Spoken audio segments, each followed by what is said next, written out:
Kainji, Jebadan, Ehalobaru, Benue, Lokoja, among others. Protocol.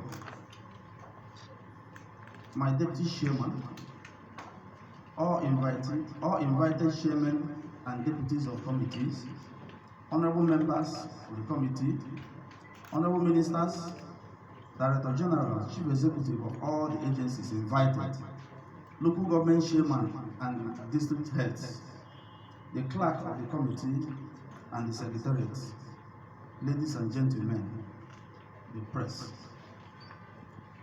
It is a pleasure to welcome you to this interactive session addressing a pressing issue in Nigeria, flood disaster management, with a particular focus on the Mopa Kainji, Jebadan in Niger, Ehalobaru in Anambra, among others.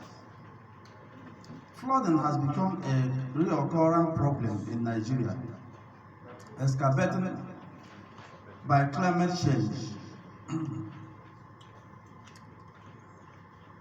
urbanization, and poor infrastructure. Our goal today is to explore effective measures and solutions to mitigate flood risk, enhance preparedness, and improve our disaster response system. Clearly, the Mopa, Kainji, and Jebadan plays a critical role in the management of water resources in Niger State and even beyond. They regulate river flows, provide hydroelectric power, support irrigation, and influence local ecosystems. However, improper management, neglect, and climate impact can lead to devastating flood events. The event historical of flooding around this area, particularly the May 29 deluge, illustrates the critical need for effective disaster management strategies.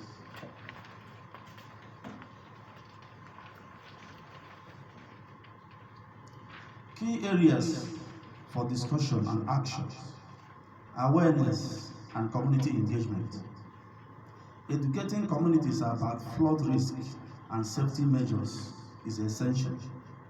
These may include workshops, school programs, and localized training on disaster preparedness.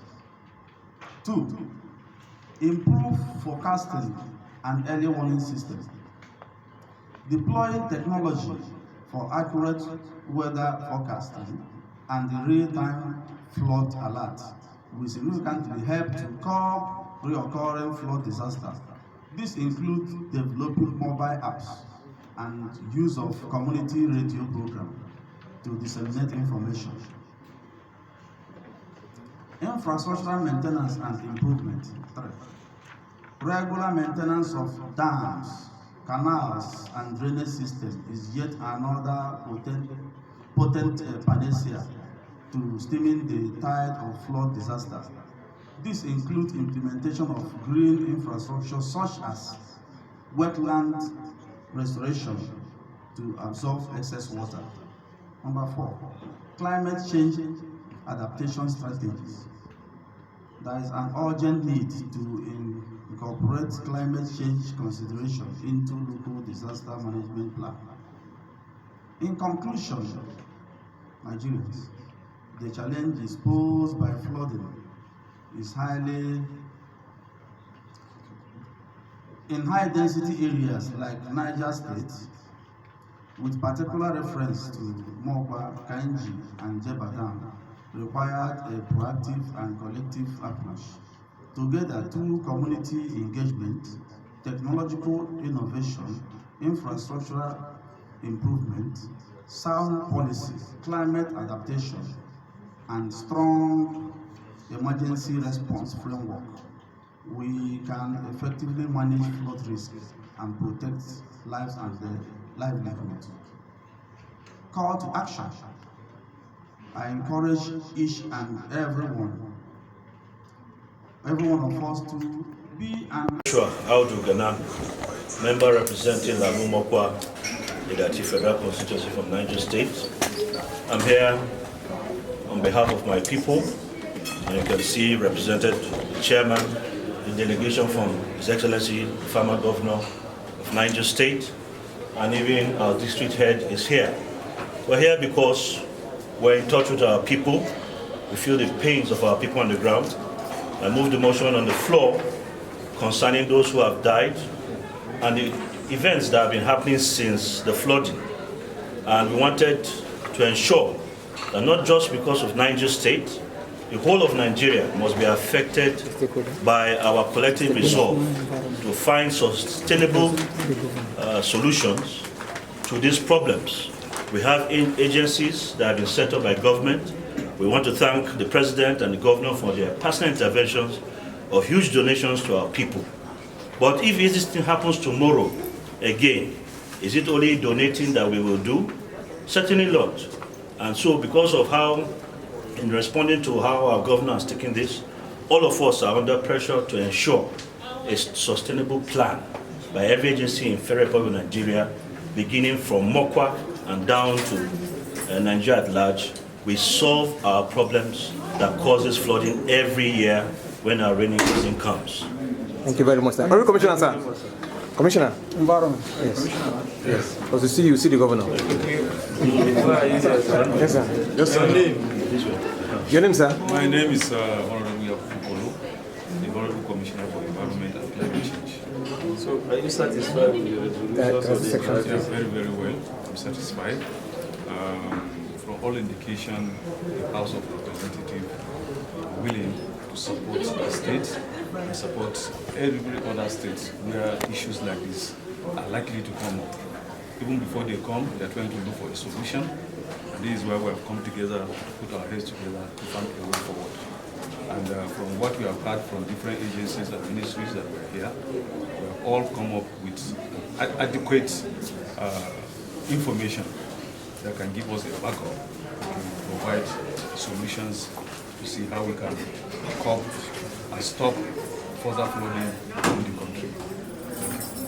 Thank you very much, sir. Have an interactive session to all the stakeholders across the board. So have you agreed with the interactive session? What is the outcome? Are you satisfied with it? Yes, we are quite satisfied with the interactive session because it opened up a lot of things and there were a lot of vital contributions coming from various stakeholders that are going to give headway to the solution to the flood disaster in Nigeria, particularly that of Mokwa, so that we can avoid the occurrence of such a flood disaster in any part of this country. So we're quite satisfied.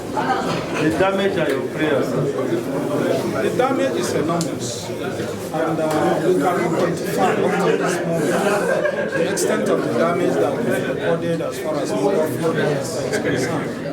But we've taken faith, and we give prayers to those who are departed, that they find peace in the kingdom of God, and to the survived ones that God should enrich them with strength so that they can face the life challenges. And we want to thank particularly the federal government for their presence and their support, and we call on them to also do more.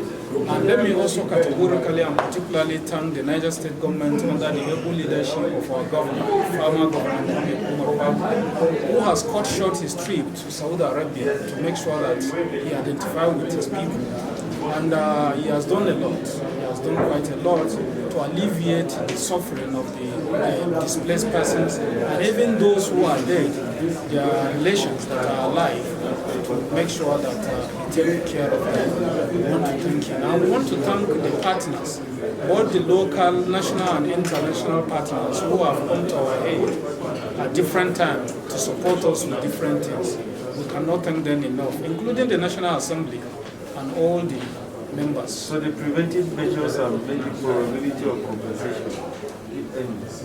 Yes, preventive measures were extensively discussed here, and to some extent we agree on some of them, and we want to believe that if this is clearly and critically implemented, is going to caution and ensure that future reoccurrence don't happen in this country. Amen. So we will continue discussing the preventive measures. The one we discussed today, we know that relevant MDAs are going to take it up for implementation, and more will still be discussed. Thank you very much, sir. Thank you very much.